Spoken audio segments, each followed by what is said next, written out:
Aw, what an adorable and happy couple. I hope nothing bad happens to them and their child. What's up, guys? That guy with a pencil here. Fun fact, I do mean to have it on me and keep it on me at all times. The other fun fact. I mean, you know what time it is. Come on now. Come on now. Come on now. It's time to play these games. You know it's time for Ichi, or aka Ichi the Witch Deska. So you know we got a pre-draw. And I'm excited for chapter 60 of Ichi the Witch Deska, which is known as In Between. I actually did mean the intro, by the way. I don't want anything to happen to the child because I want to see the child. I would like to see the baby, like legitimately. So I hope nothing happens. I especially hope that Crow doesn't get annihilated or something. I'm really getting bad vibes from this though, because why is it such an adorable color cover page? And it's in a nice mosaic style too. I love a watercolor art. Man, is there nothing you cannot do? Sure, Usazaki Sensei, you're a monster. You're a monster artistically. Why are you flexing on me like this? But I am genuinely excited, very very excited. Setting up a 4v or 2v2 versus what should be at bare minimum top tiers, if not what. Descaros is probably number 2 in the verse behind World Hater themselves. And being completely real, and obviously Hitsuki's definitely meant to be up there. Kizashi's already proven to be up there. And Crow, while nerfed massively by, Baby, still extremely powerful. So this is going to be one of the most high level fights we'll see in Ichi the Witch. But of course, this chapter is definitely going to bring to question Shiro Uzuzaki Sensei's and Osamu Nishi Sensei's one weakness so far throughout all the Sakamoto days. Not Sakamoto. I just reviewed Sakamoto days. That's why I said that. But Shiro Uzuzaki Sensei and Osamu Nishi Sensei's one weakness. The fact that the fights aren't really fights. They're one big flashy show-off moves and cool panels and artwork, and then nothing else. So, considering we do actually have a 4-way battle set up, I want to actually see the 4-way battle do some battling. So let's see, Shiro Uzuzaki Sensei. While you were able to flex me with this gorgeous art piece for the cover. And I do love their color schemes too. Interestingly, Minerva has pink hair. I was not guessing pink. Once again though, I think whenever I see white-haired characters, I always assume they're blonde. Kamuki has green hair. That doesn't it still doesn't click in my head that Kamuki has green hair until I see her cover color page or any of the color artworks. Shirabanan has purple hair. Also, I don't know. I think it's just because Gokuraku has orange and blue. They do have bright, diverse color schemes here. And I do like the idea that Crow is grayscale because he's literally time. And he's also an owl, right? Time, owl, fluffy feathers, but grayscale. Meanwhile, Minerva, pink, the bright light in his life. I do like the contrast here between the two. And I do like how it's clear that her clothes are even somewhat fashioned, not probably not literally made from his feathers, but clearly she's matched her outfit to lean towards hers, because while she does have the bright eyes and the bright pink hair, her color scheme, from the black headband to the mostly white dress to the once again, and that may just be the coloring, but the mosaic pattern on her neck piece and her sleeves, all this clearly does directly match Chrono. And obviously you can literally see her blend into him. They're meant to be one entity, one couple, one being, and I do like that. That's beautiful, man. That was beautiful, dog. That was beautiful. I think that's great. That's the thing. I don't want anything bad to happen to the two. And I think ultimately you can make it. I can see the one issue though, a future me, not a me of today. So me of today is pre-drawn and glazed Ichi the Witch and moving back. But a future me could see me complaining there aren't really too many stakes in Ichi the Witch if nothing does happen.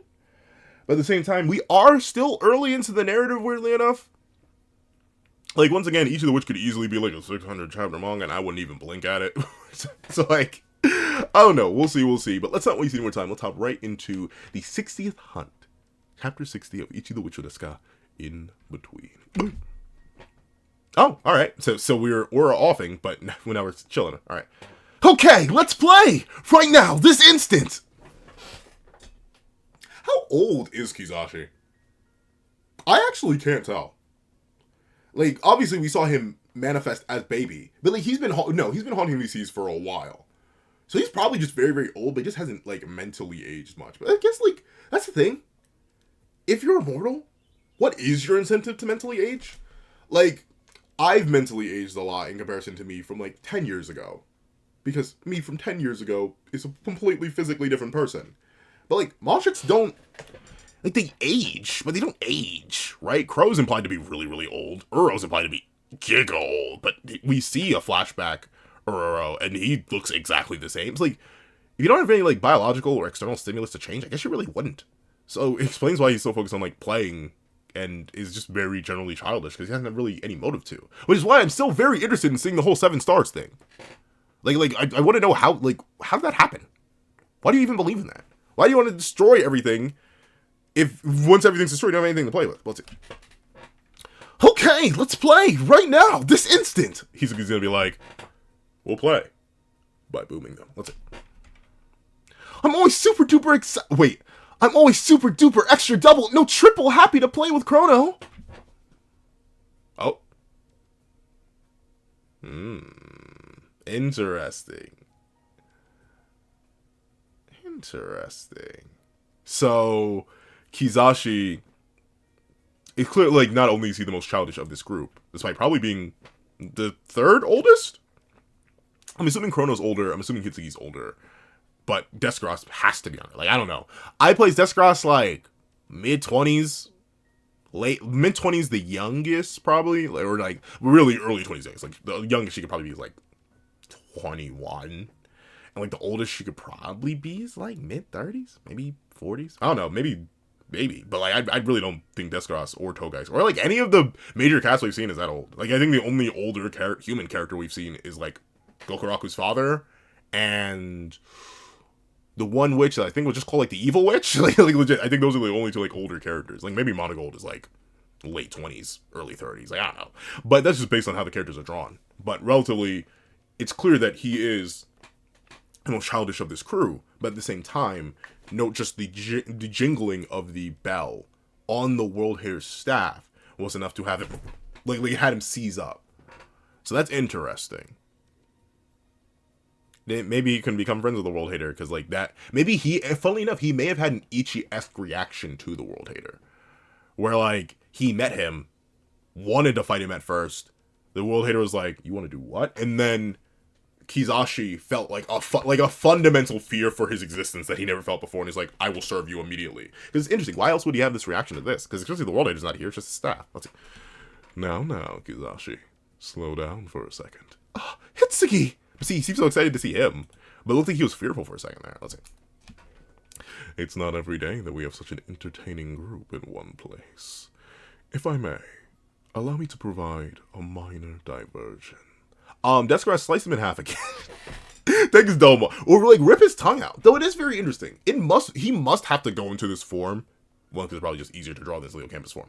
But two, because he must not be able to wield the staff unless he's in a humanoid form. Because he hates this form. And, like, obviously Deskros already knows. Kizashi would already know.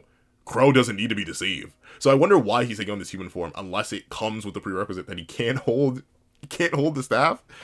Without it, like, he can't hold the staff or wield a portion of the World Hater's power unless he's in a more humanoid form. Because the World Hater's in a more humanoid form. The only thing, at least so far, we haven't seen, like, obviously underneath their clothes. Which, I mean, there's been fan art. I've seen it.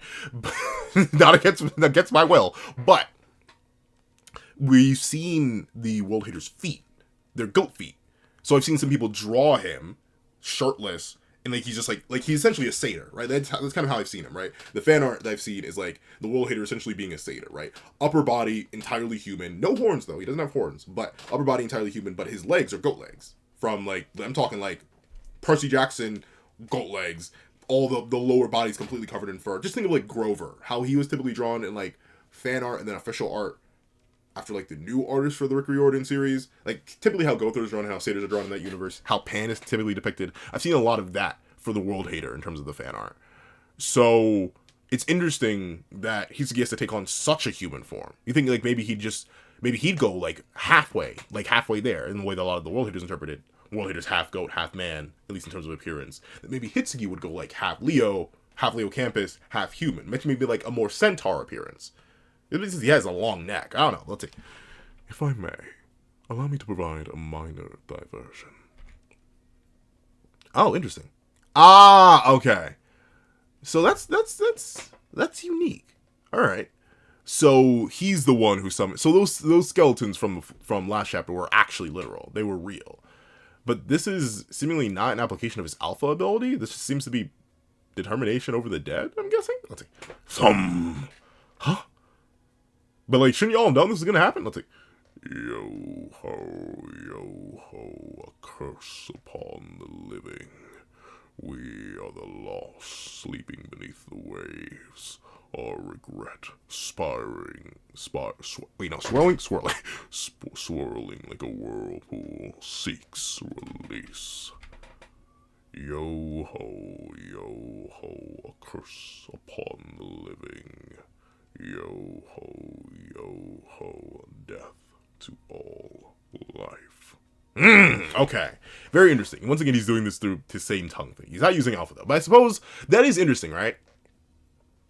Because that implies that the alpha thing does have a limit, right? And clearly by the fact that he's wielding the World Hitter Staff again, not only because I think it's easier to draw than the Gibbs form, but also, it's clear to me that Hitsuki probably isn't actually comp to, like, Descaros, or possibly even Crow, or even, maybe even Kizashi? Maybe. I may be dragging it, though, when I say Kizashi. Mainly because, if he was comp, he would just fight without the World Hitter Staff. But once again, he's relying, and we know the staff is literally a piece of the World Hitter's power that's gifted to him. He's given a piece of the strongest in the verse, that we know of right now, in order to compete with other top tiers in the verse. So it's interesting. Hitsuki himself just doesn't seem to be as individually powerful. In fact, he's using summons right now. I don't know why. I don't know, I just got to let that happen. But he's using summons. He's not wielding his own strength. He's very much like a vessel for others, which is interesting. I do wonder what we'll get more and more of Hitsuki. But let's see. This realistically shouldn't matter all too much, though. Like, I don't think the fodder, unless he Giga Ants them with, like, World Hater magic, I have no idea how they'd even be a threat to Crow or Descaros. And I wouldn't be shocked if a lot of them get destroyed just by Kizashi fighting, considering, Kizashi fights. Let's see. Alpha. Oh, no, so it is a variation of the Alpha ability. Alpha Dead Party. So this is another spell of his. Alright. Huh?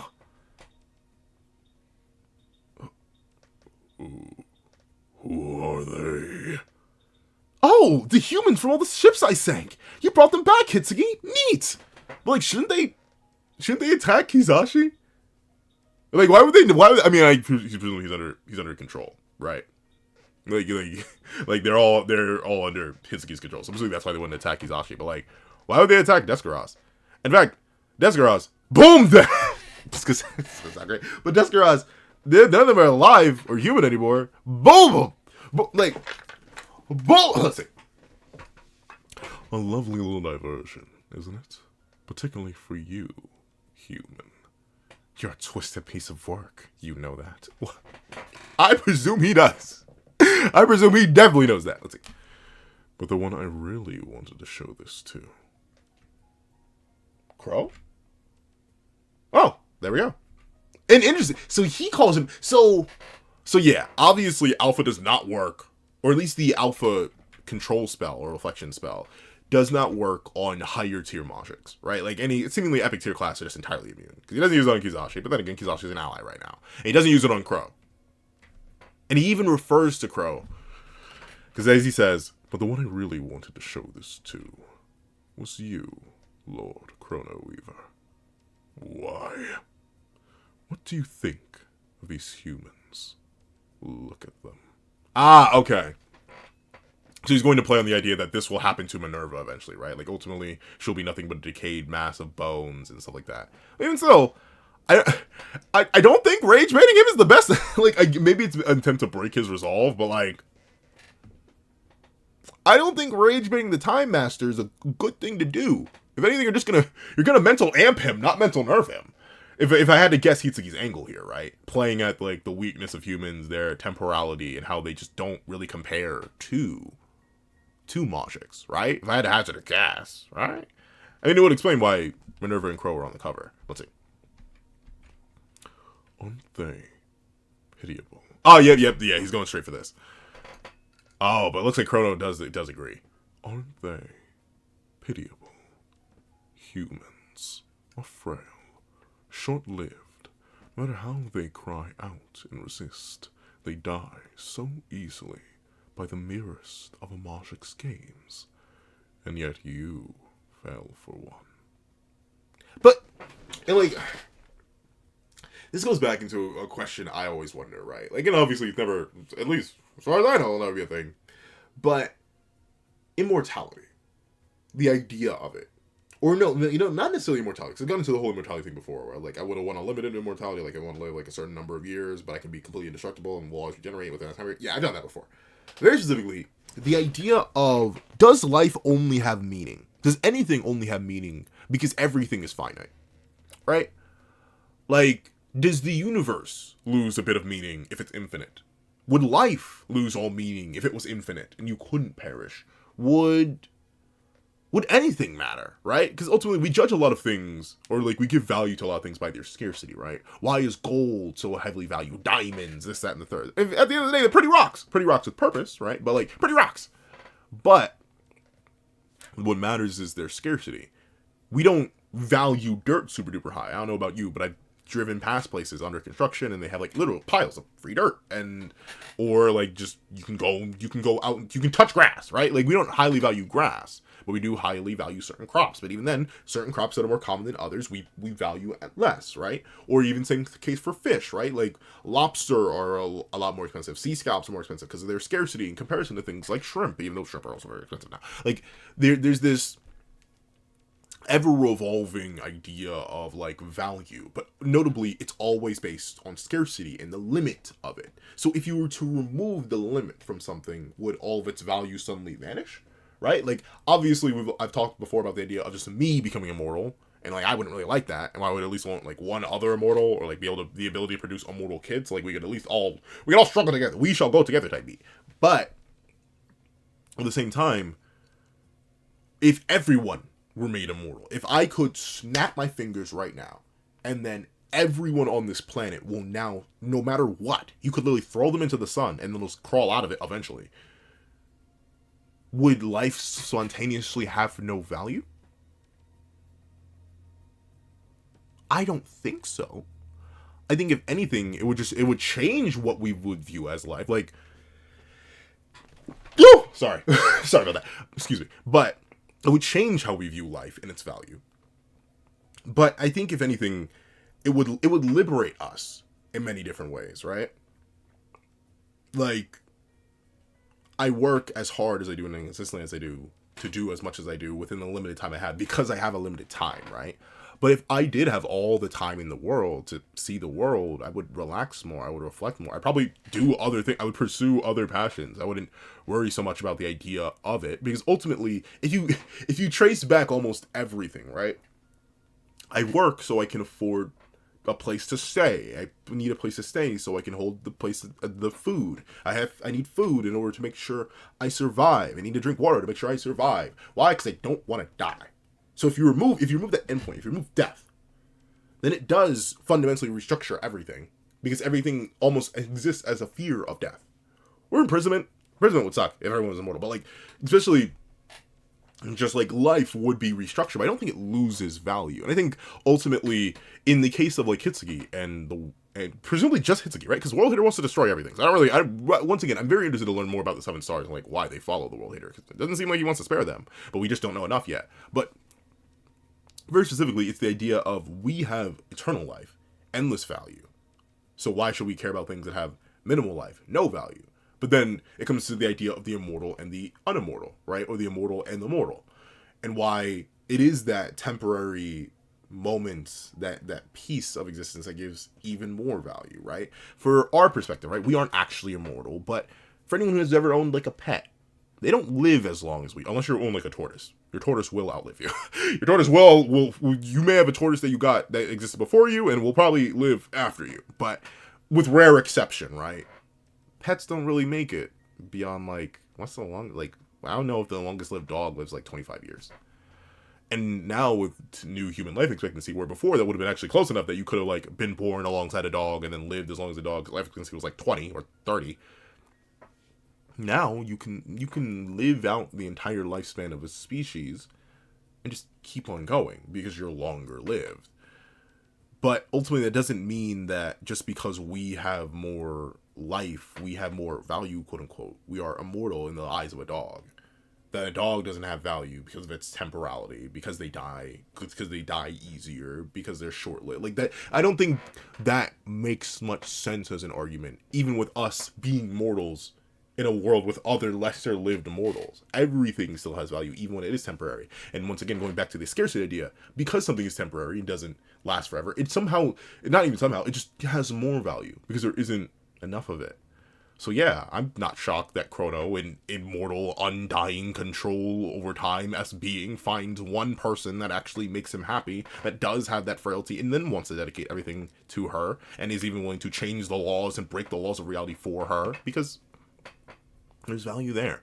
That's why I think ultimately Hitsuki trying to, like, I don't know, mental break the world Chrono is gonna backfire, because that's not probably how it works. But it's interesting because this is obviously a hint to Hitsuki's own perspective, right? Like why he doesn't respect humans, and why obviously Kizashi doesn't respect humans.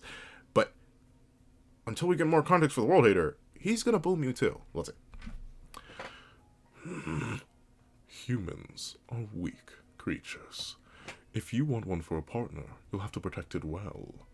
Because Lord World Hater is good. And it's very interesting. They call... So, like, does he not actually have a name? Or does he have a name and they just aren't allowed to say it? Because why do they refer to him by, like, the human designation? If anything, you think that'd be the ultimate insult. They call him World War... Like, that's probably... I'm not sure the in-universe reason must be, like, World Hater's, like, never actually give up my name. They call me that. Go ahead. You can call me that when you're speaking in the presence of them, too. Like, he has to have a real name. Like, an actual designation, right? Because we know that they all do have their own... Well, we're getting some more lore here, so I'll lock back in a second. But, like, Majiks have names. And they have, like, actual titles that are different from the titles that are bestowed upon them occasionally. Like, we know that Uro is called the King Magic, but he's also the Ultra Amplification Magic. And, like, notably, we don't even know if Uro's magic... Like, we don't know if we actually do know Uro's true classification, right? Because we have him as the Ultimate Amplification Magic. But then he says, I've reached that point. I've become the King Majik by studying, stuff like that. It's like, there are levels to it. So the Lord World Hater must not actually be his name, but they're calling him that halfway for us and halfway because in universe, he just doesn't want his name spread out, I'm guessing. And maybe he just hasn't told Hitsuki. I don't know. It could be possible too. Let's see. If you want one for a partner, you'll have to protect it well. Because Lord World Hater is going to rebuild the world, warping out the old, both human and Majik alike. See, that's the thing. Okay, I'm going to keep reading. The new world they create will be one for Majiks, by Majiks. Only Lord World Haters... Okay, so that's it. See, there we go. So it is like that. Only Lord World Haters chosen few, the elite, the powerful, will be permitted to survive. Yeah! Mm-hmm. Thank you, Kizashi. But, alright. And once again, talking about it earlier, a lot of people, the way I've seen, like, the World Hater, because, I don't know, a lot of people want to get real freaky with the World Hater. Like, I've been on the Reddit. A lot of y'all go crazy. But very specifically, people assume underneath his cloak, he still looks mostly human. But it's, like, here. Like, very specifically because of how baggy his pants are and the way they end in goat feet, a lot of people assume, like, he has the fluffy satyr legs underneath here. That's what I've seen. Then again, we know now Majiks are able to reproduce, so I guess the fan art I've seen is inaccurate. But, would that be the case? That's interesting. So that changes what we know of the World Hater. Because seemingly the World Hater was just going to slaughter everything, right? It's called the World Hater for a reason. It's going to destroy everything. And seemingly, at least in the prophecy, like, destroys everything, kind of just goes into a stasis, right? Very much akin to, I made this comparison forever ago when we first saw that prophecy. Very much like the death of the Endless, right?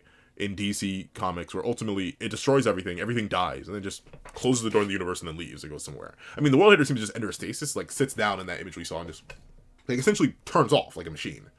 But in this case, it plans to rule a world? Like, does it plan to be king of a new world? Or does it plan to just create a new world and then judge it and then destroy it again? Like, does it seek to be king of a world when it could be king of this one?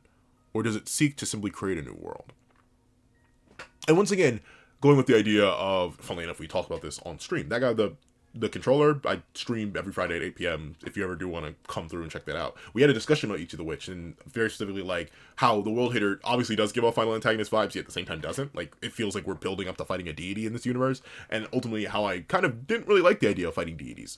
And, like, one like, a more human deity, or, like, a deity with reason, or something with intention, right? Because it seems like the World Hater is intentioned still, right? Obviously, it has the most big and grand and broadest intentions, but like every other Majik, it has a trial. It just doesn't tell anybody the trial. It has a purpose. It just doesn't really seem to have a reason for the purpose outside the one it's given. Like, how much of this is the world hater's free will, and how much of this is it's just doing it? It doesn't seem to take pleasure in warping things out. It very much treats it like a 9 to 5. Unlike a Kizashi, who clearly takes pleasure in his life, unlike an Uro, who clearly takes pleasure in the slaughter and mass destruction of people, unlike, it's mainly those two, unlike the Akugami, who clearly wants to emulate the world hater, but seemed very passionate about destroying for it. I don't even think we've seen the world hater smile only once. And that was when Ichi stabbed it in the neck. Because it was like, oh, I'm touchable. Like, it actually like that. But outside of that, we've seen it, like, it didn't seem happy. So, like, how much of that is its own free will? And how much of it is it just dancing like a puppet on a string? I don't know. Let's see. You could be one of them. You truly are. But, like, that's the thing. Like, Hitsuki, buddy, it's too late, gang. He loves his wife. Let's see. You could be one of them. You truly are a splendid Majik. You have a great and terrible power, befitting your status as an epic Majik. Once again, they use those classifications. Why? I mean, like, once again, it's for us to understand it. But, like, why, Hitsuki, why do you, an epic, like the human designation matters? That feels so weird. coming from the Majik supremacist, alright? It sounds weird. Let's see. You have a great and terrible power, befitting you of your status as an epic Majik. We would be honored to ring in the new world with you by our side. And your human partner too, of course. Okay, so he's not rage baiting. He's baiting. He's like, you could work with us, and we could tickle your toes a little bit. All right. I mean, that's a better thing. Obviously, fighting him isn't a good idea. Huh? Hey, whoa! No weaklings! Chrono only! Kizashi, you don't have any power here. I saw how you folded. I saw how it's too late, gang. Your aura's gone. I saw you twitch. He's not even here. You just started chinging that bell. So you don't have any control here. Let's see. Chrono only! Join us, and we shall make a special exception, sparing your human. You have the power to make it happen. I don't buy it, though. I feel like Hitsuki's gaslighting, right? I don't buy it. I really don't. Because why would he do that? Obviously, like, once again, it really depends on how much of a Majik supremacist is the world hater, really? I don't know. Like, part of me believes that Hitsuki is sort of acting... not like a pain. Pain is the wrong word, or like the wrong antagonist here. Like I was saying, he feels like a pain to an Obito in a sense, but like he you know what? No, he doesn't feel like a pain to an Obito. He feels like a black Zetsu to a Kaguya. But obviously, the world hater is like more intelligent and sapient and wise than Kaguya was. But something about him, like I don't like Hitsuki. I don't feel like Hitsuki's telling the truth. But then again, it's paranoid. Let's see. You have the power to make it happen. You need only speak a single word. Freeze. With that, you could grant your partner a future together in the new world. Forever beautiful, forever young. Oh, so like free, so she wouldn't be frozen in time? Or the thing I'd be worried about, right? If he like were to cast freeze on her, like she just wouldn't move. She just wouldn't exist. Like she would be there, unaging, but like she wouldn't be able to move. But maybe he could just freeze her time. Like, that's the thing. But Minerva says she said no to that. So I'm doubting Chrono's going to go for that. Let's see. That, and I'm sure the last thing you want, is to give your human an unsightly fate like theirs. Right. Once again, so that's a smart way to play it. And that makes more sense, right? I was like, do you really think these random revived human fodder are going to be able to do anything to Deskros and Chrono? No, but he's very specifically drawed them out, not only to give Deskros pause, because Deskros don't want to attack humans, even if they weren't, like, real humans anymore. But on top of that, to gaslight, gatekeeping girl boss, Chrono, who clearly isn't going for it. Well, and notably, I mentioned this earlier, but I kind of glazed over it real quick. He keeps calling him Lord Chrono Weaver. There is a level of reverence and respect being given to Chrono, which I do think is purposeful, right? Like, realistically deserved. He does control all time itself. He should have a designation or a higher place and standing in comparison to most. So Hitsuki calling him Lord almost makes me want to put Chrono above Hitsuki. But then again, that's the power scaler in me. Let's see. And it also could just be the Hitsuki gaslighting, because I still don't trust him. Let's see. Well, Lord Chrono Weaver, what do you say? No. Oh, darn! Bang! Bang! Yo! Am I bleeding? Am I bleeding? Yo, am I bleeding right now, bro? Is that me? Is that my own blood? I feel like Chrono skipped straight to it. That was a piercing attack, bro. That pierced straight out the manga, straight into my own soul, dog. I say that you're a lonely creature. I'm working on it, Chrono. Just because you gotta give me time. I'm locking in. I'm not just locking on the goblin. I'm locking in. I'll find someone. I promise. But I say that you're a lonely creature. Excuse me. I was like, whoa. Wait, didn't Chrono have claws? I kind of missed one Chrono. I think Chrono had claws. Maybe I'm misremembering though. No, I'm pretty sure he had sharpened claws. I remember his initial. But he's drawing a bunch of fingers here. I mean, it's fine. Sure, it's like Sensei can do whatever they want. They're so good with the art. But I say that you're a lonely creature. It's the idea that I mentioned earlier, right? The idea of, does scarcity provide value, or does it, and then does unlimited life take away value? It's not even in that case, right? And I funnily enough, I played with this earlier. The idea of like, if I ever were immortal, I would want an immortal partner, because then in that case we can always come back to each other, right? Like, or like 4 immortal kids. That way I can always bother them eventually. Dad, it's been 1,352 years. I said I wanted 1,353 before you came and bothered me again. I'm sorry, son. The Earth got consumed by the sun a while ago, and now we're just traveling the cosmos. I want to come visit. You know, you set up a new civilization over here. Like that's what I would ultimately be like with my kids. But I get what Chrono means here. He's like, you're nothing. All you don't define yourself by anything but power this, power that. You have no individuality in a sense. You're just following what you are. And like notably, I do understand that, right? It's kind of like people who, and I'm not even saying it's easy to forge connection, right? Like you have pre-built connections, but even those pre-built connections from you just being born into the world by certain people can be shattered very quickly by the people who brought you into the world. So you can be lonely.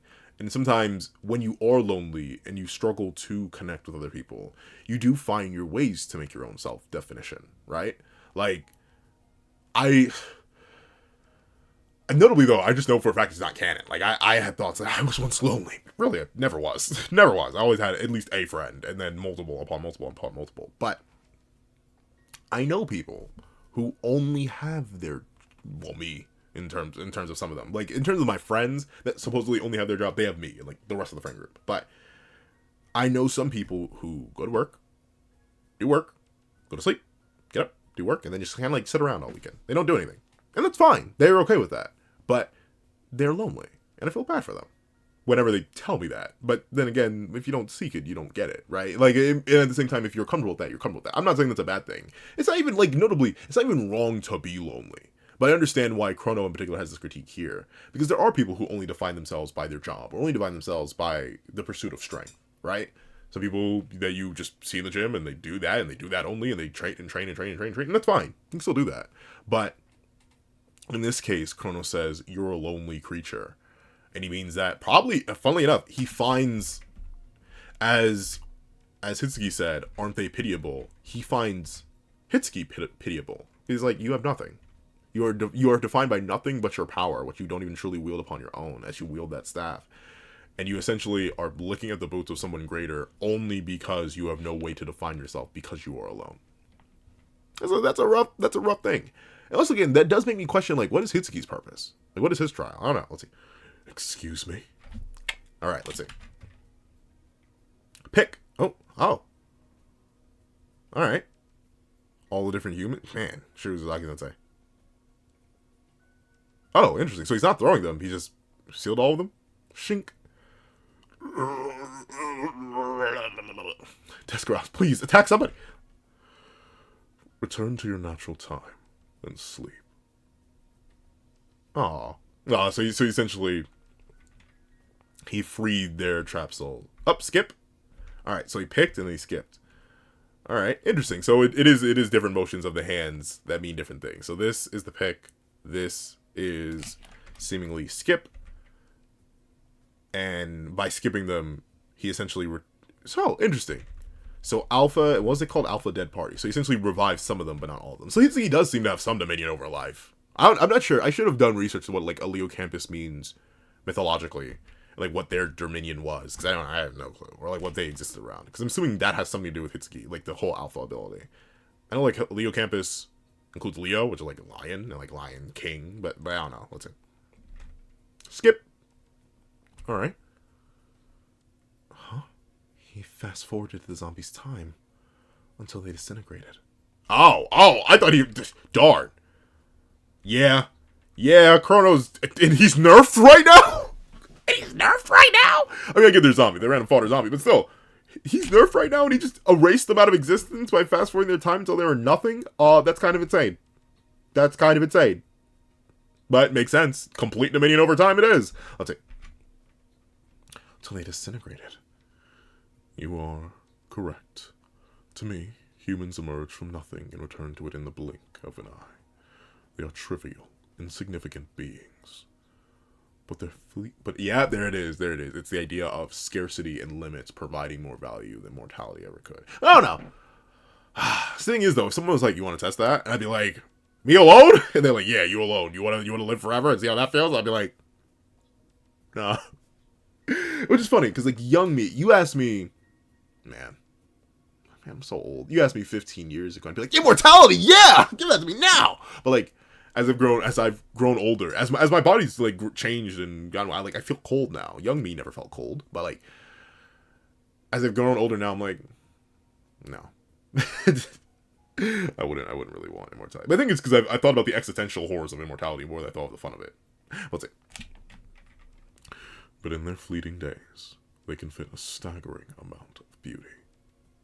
Minnie taught me that. Aw, very sweet. Let's see. Crow! She fed him. Interesting though, she kind of always... Well, no, she wasn't always pregnant. You can tell here. She was small then. But still, how did you find her? Where did she get her? Are they sleeping? Is that a bed? Oh, that's a cot. It's a cot. Let's see. Alright, so she's feeding him, cleaning the ship with him. They're sleeping. Let's see. I am an old Majik. Yeah, so he is very old. Let's see. I am an old Majik, with time itself under my control. But it was only when Minnie joined me that for the first time ever, I truly felt its passage. I did think about freezing time for her. But, so this is the other side of that conversation that I never had. So he did think, and I'm assuming he even offered it. But it is interesting, right? Notably, it's harder for us to conceptualize because, as I mentioned earlier with like, the dog example, we still age.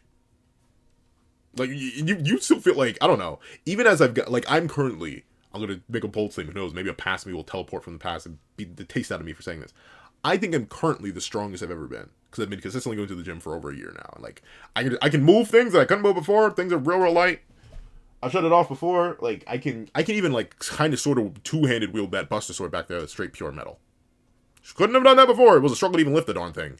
I can wield Rita one-handed. Like I'm just way stronger than I am before. Like my katanas, which used to weigh something, weigh nothing to me now. Nothing. Even the pure metal one. Like there's nothing. But even then, I've aged. I feel it in many ways. My body tells me in many ways, hey, time has passed. And notably, I'm not, like, in a decline period. Technically, I'm in, like, physical prime of my life period. But I can still tell. There are certain things that never used to bother me when I was younger that now bother me now. Occasionally, my knees hurt. Not as much as they used to. But, like, that's when I was much heavier. But, like, still, my knees hurt. That's not good. Like that was never a thing. So, even still, despite this being longer lived, we still age. But there are times where it feels like no time's going at all. And there's obviously a big world event that may feel like no time is passing at all. A lot of people pretend like no time did pass at all, and they're still very relatively mature. But aging still is a thing that is helped by relativity. I feel much, much older now, knowing that some of the baby cousins that I knew when their mother was pregnant and helped take care of them then are now 10, 11, 12. I'm like, what? What do you mean it's been a decade since you were born, child? I remember before you were even birthed. If I look around somewhere, I still have the card where I was invited to your mother's baby shower. What do you mean you're over a decade? Like, I'd feel old then. Or when I'm reminded of the fact that Dream Drop Distance, the Kingdom Hearts game, came out 13 years ago. Kingdom Hearts 3 is going to be 7 years old next year. In a matter of 3 months, Kingdom Hearts 3, a game I waited a majority of my life for, it's going to be 7 years old. Like, I don't know, relativity does help. And once again, I'm just a long-lived creature. I'm not immortal, but for Crow, having something of definition, it's crazy, because like, I'm kind of going like, I don't even think of like calling his wife a dog, but it's the idea that he has something that he can see age. He understands the temporality of it. It gives him a perspective that he never had before. And that's why I think he views Hitsuki as pitiable. Because he's like, you don't have that. You have nothing. You surround yourself with other eternal beings who are focused on nothing but power. And by that, you are empty. Let's see. I did think about freezing time for her. But I don't want eternity. Oh, there we go. So, see, this is just the conversation we were hinted to have before. I don't want eternity. I mean, going on forever without ever meeting our baby? I don't think I could stand it. Wait, no, that's not Minnie's voice. Hold on. I don't want eternity. I mean, going forever without meeting our baby? I mean, like, you could have the baby and then have your time stopped. Like, that could happen. Unless the baby does nerf Chrono that much. Let's see. I mean, going on forever without ever meeting our baby? I don't think I could stand it. That thought is scary enough, but what terrifies me the most of all... Oh, well, interesting. What terrifies me most of all is, if you did that, I might come to hate you for it. Instead of spending forever frozen in a single moment, I want to watch the days go by, doing whatever I can to make you happy. Aww. Oh, that's sweet. Born only to die in the span of a blink, yet she chooses to spend that brief moment caring for me. They may be weak and frail, but humans have something we Majiks never will. Oh! Love? Is it love? Let's see. Alright. He picks Hitsuki. What? If you can't comprehend that, then you're a lonely creature indeed. No! Stop! Don't say that sickening word! What, lonely? Skip. Alright, he'll presumably be fine, though, right? Like, he'll come back. It doesn't matter. It's not his trials. He'll be back. Let's see. Skip. Others may say what they like, but I know without a doubt what that is. Love. Alright.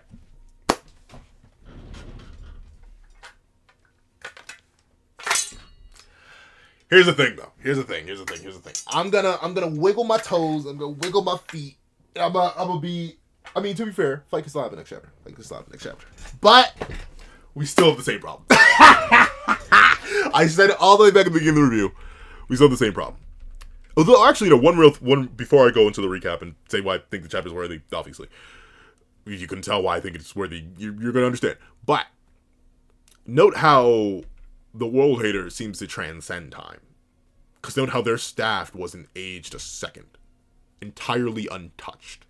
So, it seems to be immune entirely to Chrono's power. So even a portion of the World Hater's strength is simply beyond what Chrono has to offer. But this chapter, I'll give the one critique I have. The one critique I have, because it's one, right? And obviously, not every Shonen Jump manga has to be an action manga. That's the thing, right? So it's fine.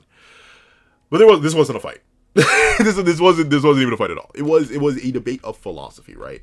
And I'm sorry, sure, Uzazaki-sensei, you cannot tease me, tickle my toes and wiggle them around a little bit, and tease me with the peak that was this hypothetical battle. Right? Like, you can't, and yeah, he did have claws. It was as recent as last chapter, so he was just drawing with blunted fingers that chapter. So I guess, sure, Uzazaki-sensei forgot. That's fine. But you cannot tease me with the hype that would have been this fight. 4 top tiers fight. You can't do that. You can't keep doing this. You can't keep. She can't keep getting away with it. She can't keep getting away with teasing me with some of the most hyped fights ever, and not showing them to me. Like it's actually low-key getting on my nerves at this point. The one weakness of Ichithewitch is that it seems like Shiro Uzazaki-sensei and Osamu Nishi-sensei just refuse to actually write a fight, despite setting up extremely interesting fights. And notably, this is one of the blessings and the curses of Ichi the Witch. Probably being a very long running manga, as long as Shiro Uzaki Sensei and Osamu Nishi Sensei keep it up. It can be a very long manga, which is a good thing. But also, we are still currently trapped in the early series. If I had, like, if I'm coming up with an excuse other than Shiro Uzaki Sensei doesn't want to draw it, and Osamu Nishi doesn't want to write it. If I had to come up with, like, a meta-narrative excuse for why we can't see 4 top tiers fighting, Kizashi fighting, Deskros fighting, Deskros especially. Deskros, like, unironically, as much as I love Deskros, she's the main focal point and a main core of this issue. But why we can't see Deskros fighting, why we can't see Crow fighting, like, in-depthly. Obviously, he's broken, right? So there's that. And Kizashi fighting is because we're still in the early series. The reason a majority of the Deskros versus World Hater fight was off screen, and the reason that basically all of Uro versus Deskros was off screen, is because these are end of series top tiers. We can't see them fight to their full potential. It'd be like seeing Gojo fight at full strength in chapter 1. Or, well, he isn't introduced to, like, chapter 2, I think, or, like, chapter 3. Like, it's like seeing Gojo fight at full power in the first 60 chapters. It's just not a thing that we could see. Because he's a top tier power stealing endgame here, we can't see that. Same thing, we're seeing All Might really go all out super duper early on, which technically we do see, but then again we see, even further beyond later on, by the time of Kamina, which is still relatively early narrative in retrospect. So, like, the scale of the fights we can't show it without feeling like a massive steep drop off back to, like, the regular level that we can compete at for the rest of our cast, like your Gokurakus, like your Brain? Like your Gokurakus, like your Ichis, right? But at the same time, it does, like, despite me understanding meta-narratively why, okay, we can't have these fights, because, like, they'll spoil how powerful these characters are, and once again, we just can't reveal too much of Deskros' abilities yet, because she is strongest human in the verse right now, and obviously if we see her fight, it's going to be the same. But no, notably, the thing is, you can still do both. Like, I think of Naruto specifically, Naruto in part 1. Where, like, you think about it, the first mission Teen 7 goes on is an insanely high-level mission because of Zabuza and Kakashi and their fight. But that doesn't suddenly make the Chunin's exams stakeless, or weak fight-wise. It just changes the scale of the fights and lowers them down. So you can still definitely do, like, early series top tiers or high tiers and god tiers fighting without, and show us the actual fight without, spoiling the appetite for later fights that would go on. So I think this is just a weakness of the manga. But then again, this may just not be an action manga in the way that I thought it would be, with the way that the power system is set up and the way that there is a power system in the first place and the way magic is written around. So, like, that's the one itty bitty issue I have, where, like, we're just never it doesn't seem like we're gonna get a real fight anytime soon, like a real proper fight. The closest thing we actually got to a real proper fight was Ichi versus Gokuraku, and a lot of that was off screen too. Like think about it, a lot, like, we saw barely any of that fight actually being like a fight with, like, choreography and stuff like that. It's not a thing. And it's the same case here for this chapter. So we got a tease with a really cool, really interesting fight. It's not actually a really cool, interesting fight. Womp, womp, womp. Not an action manga. I can justify that. And there's the meta-narrative reason why I can justify that even more. However, let me look at my fingers. Why is the chapter peak anyway? Why is the chapter still beautiful anyway? Because it does a whole lot of work for pretty much every character involved. Deskros and Kizashi definitely do feel like side pieces of this chapter. Like, they don't do anything. Deskros doesn't make a single move. Kizashi doesn't make a single move. He just sits there and glazes. And, like, Deskros just sits there and lets this whole thing go down, which is fine, I suppose, but still kind of weird for how active of a character Deskros is implied to be. So, like, they are the two weak points of the chapter, along with, the lack of combat. But this is clearly a Hitsugi and Chrono chapter. I'd say it's a Minerva chapter as well, but it's like a Hitsugi and Chrono chapter, very specifically, because we get to see the parallel perspectives, right? Two sides of weakness and mortality and the limits of it. And it's a very interesting discussion of it, right? What should you define yourself as once you are an infinite being, a being with eternal life, a being with eternal value, or infinite value, I suppose, if we base life by how long it is determining its value. Hitsugi believes that value should only be found in eternity.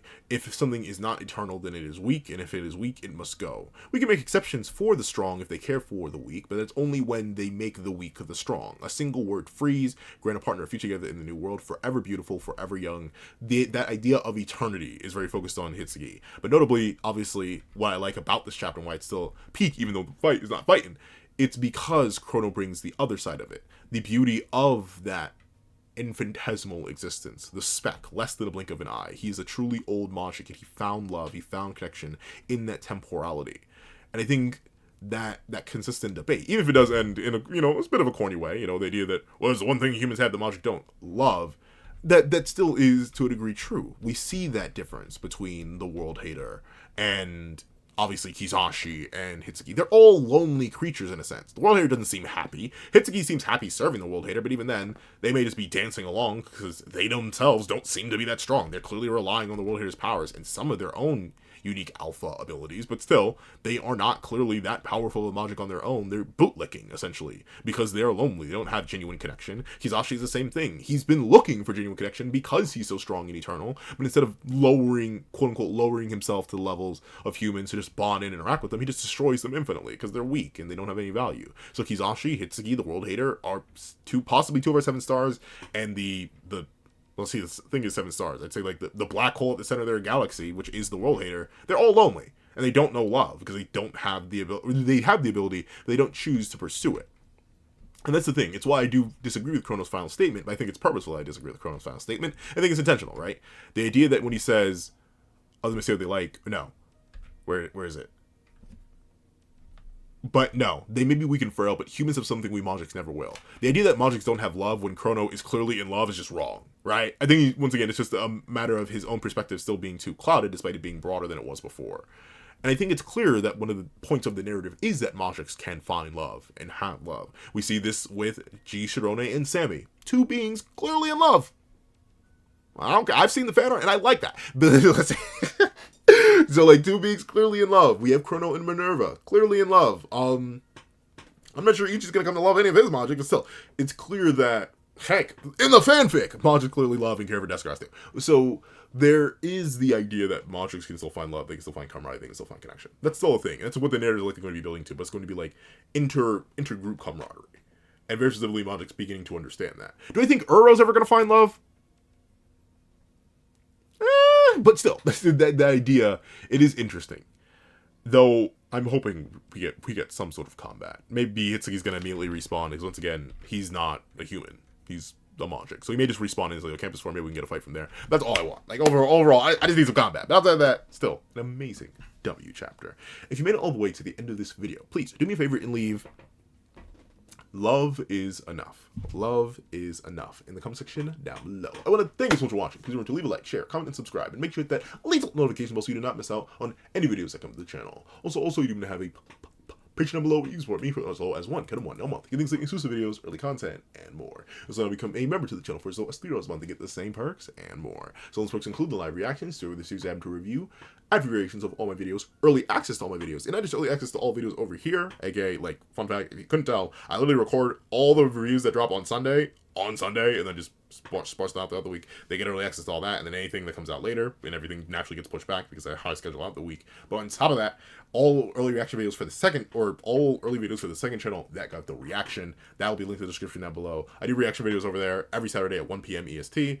I literally, currently at the time of recording, there are only 2 like pre-done ones up, but I'm going to record more either today or later this week, and I'm going to just build up a stockpile. I want to be all the way through March by the time 2025 is over, so that's going to literally be like 12 separate videos that'll be up early for pages and members exclusively. Once again, you can go on Patreon for as low as $1 a month, you can member for as low as $3 a month, but also you get your name at the end of literally every single video. Over on the second channel over here, you get your name listed at the end of every single video. And if you are a $3 member or higher, or $5 patron or higher, you get your name listed at the end of every single video, not just your name. Or no, you get your name read, not just listed at the end of every single video. Sorry, as you can tell, I'm still not used to this new outro because I'm trying to add more, yet speak more coherently. And on top of that, if you want 5 beans for a short video or 25 beans for a long video, my Ko-Fi is in the description down below. And also, like I mentioned, back out the controller, link down below. Streaming on Twitch every Friday, 8 p.m. EST. But regardless, I think that's all the plugs. So I want to thank you so much for watching, and I hope you guys have a wonderful day. This is That Guy with the Pencil, writing off.